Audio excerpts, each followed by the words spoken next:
एक पत्थर तोड़ने वाले की मोटिवेशनल कहानी। एक व्यक्ति रोज पत्थर तोड़ने का काम करता था। वह घर से थोड़ा दूर बड़े से पर्वत की पत्थर तोड़ता और अपना जीवन यापन करता। एक दिन उस व्यक्ति ने सोचा कि क्या हम जीवन भर यही काम करते रहेंगे?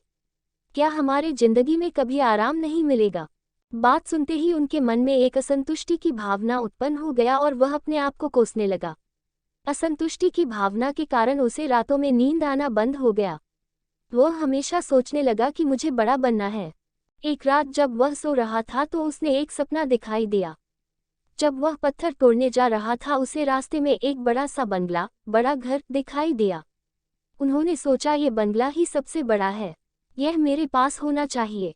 वह बहुत देर तक बंगला को देखता रहा।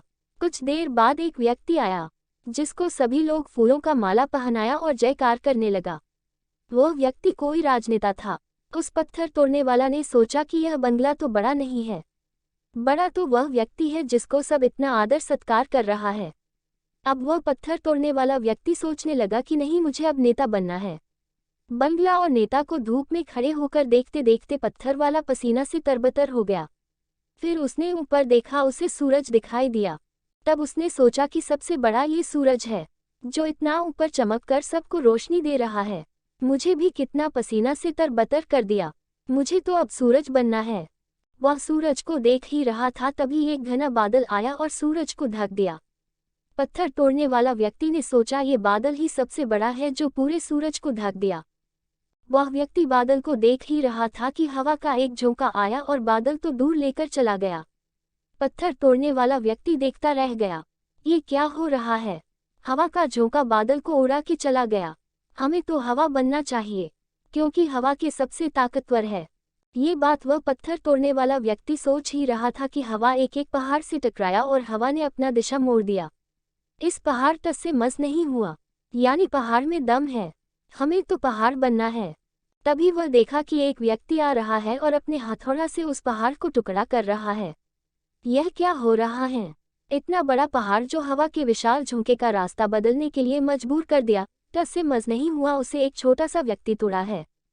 व्यक्ति बार बार सोच रहा था, नहीं, यह नहीं हो सकता, ये कभी नहीं हो सकता। मुझे पत्थर तोड़ने वाला नहीं बनना है, किसी भी हाल में मुझे पत्थर तोड़ने वाला नहीं बनना है, क्योंकि वह स्वयं पत्थर तोड़ने वाला व्यक्ति था। उसकी आंखों के सामने आ रहा था कि एक व्यक्ति पहाड़ के टुकड़े टुकड़े कर रहा है। उनकी आंखें खुल गई। फिर उसने सोचा, मैं जो हूँ, जिस हाल में हूँ, मैं ठीक हूँ, यानी सबसे बड़ा मैं हूँ जो इस पहाड़ को तोड़ रहा हूँ। ईश्वर ने आपको सबसे अलग बनाया है, आप दूसरे की नकल करके ईश्वर का अपमान ना करें। इस कहानी से क्या सीख मिलती है? दोस्तों, हमारे पास जो चीज़ उपलब्ध है हम उसकी इज्जत नहीं करते। हम हमेशा दूसरों को देखते हैं, उसके पास क्या है जो हमारे पास नहीं है। इसी चक्कर में हम असंतुष्ट और दीनहीन भावना महसूस करते हैं। यदि आपको जीवन में आगे बढ़ना है तो अपने आप को हमेशा आशावादी बनाए रखें। आशा ही जीवन है। आप जो है ठीक है, कुछ कमी है तो उसे दूर करने का प्रयास करें। ओवरथिंकिंग न करें। कोई भी व्यक्ति एवं कोई भी पद 100% अच्छा नहीं होता, कुछ ना कुछ उसमें कमी जरूर होती है। हमें उस कमी को दूर करना चाहिए, न कि असंतुष्ट रहना चाहिए।